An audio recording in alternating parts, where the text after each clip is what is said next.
할렐루야. 사랑하는 대강의 가족 여러분, 오늘 하루도 하나님의 말씀과 동행하는 삶이 되길 소망합니다.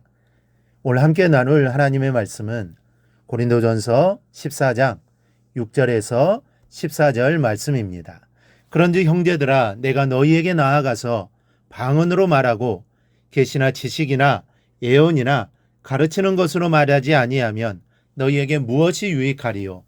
혹 필이나 검은거와 같이 생명 없는 것의 소리를 낼 때 그 음의 분별을 나타내지 아니하면 피리 부는 것인지 검은 것 하는 것인지 어찌 알게 되리요? 만일 나팔이 분명하지 못한 소리를 내면 누가 전투를 준비하리요?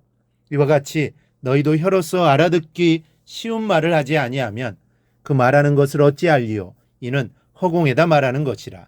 이같이 세상에 소리의 종류가 많으나 뜻없는 소리는 없나니 그러므로 내가 그 소리의 뜻을 알지 못하면 내가 말하는 자에게 외국인이 되고 말하는 자도 내게 외국인이 되리니 그러므로 너희도 영적인 것을 사모하는 자인즉 교회의 덕을 세우기 위하여 그것이 풍성하기를 구하라. 그러므로 방언을 말하는 자는 통역하기를 기도할지니 내가 만일 방언으로 기도하면 나의 영이 기도하거니와 나의 마음은 열매를 맺지 못하리라.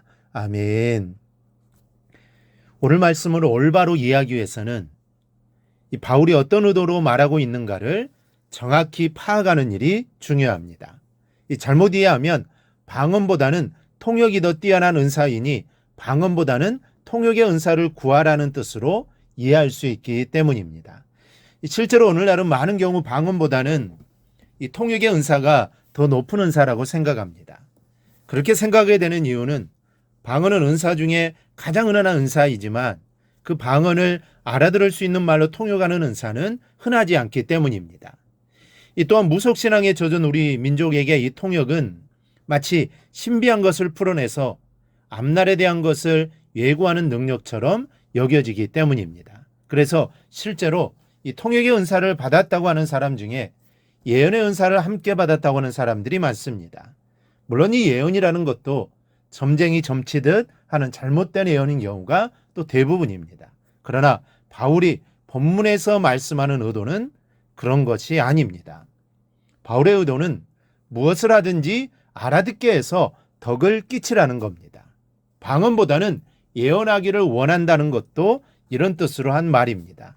이 사람이 무슨 말을 하기는 하는데 알아들을 수 없고 이해할 수 없다면 여러분 어떻게 되겠습니까?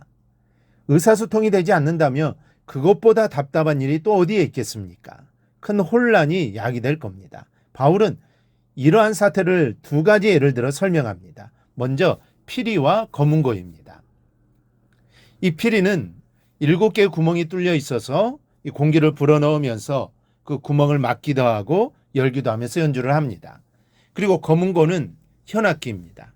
몇 가닥의 줄이 있어서 그 줄을 튕겨 소리를 내는 악기입니다. 때문에 이 두 악기는 소리가 절대로 같을 수 없습니다.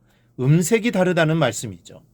공기를 불어내는 소리와 줄을 튕겨서 내는 소리의 색깔이 같을 수가 없습니다. 그런데 이 두 악기를 두고 바울은 하나의 가정을 합니다.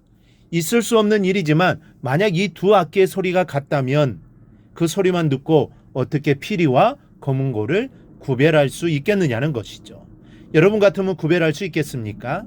각기 다른 소리들이 어울려 하모니를 이룰 때 사람은 감동을 받습니다.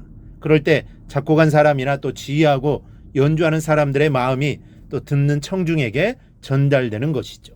그럴 때 청중은 또 감동을 받게 됩니다. 하지만 피리와 검은고가 같은 소리를 낸다면 듣는 사람이 무슨 감동을 받겠습니까? 감동이 되지 않을 겁니다. 연주자와 듣는 청중 사이에 마음의 교류가 일어날 수 없고 듣는 사람은 답답할 수밖에 없게 됩니다. 둘째는 나팔입니다. 이스라엘 백성들에게 있어서 이 나팔은 전쟁에 사용되는 악기입니다. 이 진격이나 후퇴 같은 명령을 내릴 때 혹은 적군이 침략해 오거나 어떤 위험이 다가올 때 나팔의 소리를 각각 다르게 해서 불었습니다. 그런데 바울은 이 나팔이 분명치 못한 소리를 내면 어떻게 되겠느냐는 것이죠. 분명치 못한 소리란 목표에 적당치 못한 소리, 다른 소리와 구별이 안 되는 소리를 말합니다. 진격하라는 것인지 후퇴하라는 것인지 적군이 쳐들어온다는 것인지 아닌지 구별이 안 되는 애매모호한 소리를 말하는 것입니다. 그런데 나팔이 이런 소리를 낸다고 해보십시오.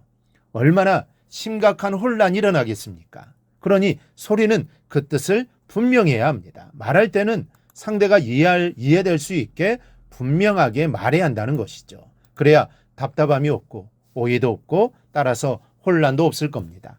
혼란이 없다는 것은 평온하다는 말입니다. 이와 마찬가지로 교회도 평온해야 합니다. 평온하려면 혼란이 없어야 합니다. 매일 싸우는 교회는 평온할 수 없습니다. 가정도 그렇습니다. 매일 싸우는 가정은 절대로 평온할 수 없습니다. 그래서 교회도 가정도 늘 혼란이 없어야 하고 이로 인해 평온해야 합니다. 그래야 세상에 덕을 세울 수 있습니다. 바울이 중요시하는 것이 바로 이 덕입니다.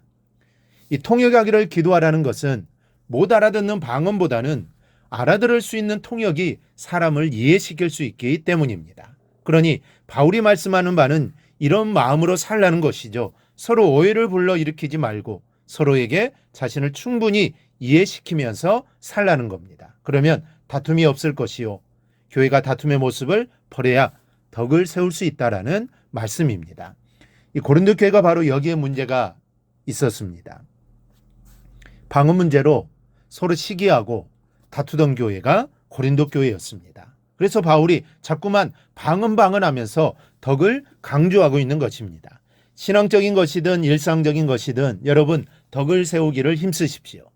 교회든 성도 개인이든 덕이 있어야 합니다. 덕을 나타내야 합니다. 그래야 하나님께 영광이 됩니다. 하나님의 영광이 세상에 드러나게 됩니다. 왜냐하면 우리 모두는 하나님을 세상에 나타내는 존재이기 때문입니다. 그래서 내가 어떻게 살아가느냐가 바로 하나님이 어떤 분인가를 알리는 것입니다. 그러니 성도는 세상에 덕을 세우며 꼭 살아야 합니다. 그리고 덕을 세우는 삶이 교회와 성도에게는 상급이 되고 세상에는 이로 인해 구원과 생명이 주어진다는 것을 알고 모든 말과 행동에 덕을 세우며 살아가기를 바랍니다. 그리하여 하나님의 영광을 드러내며 살아가기를 주님의 이름으로 축원합니다. 오늘 묵상한 말씀을 굳게 잡고 삶으로 실천하며 살아내는 대강의 모든 성도들이 되기를 축복합니다.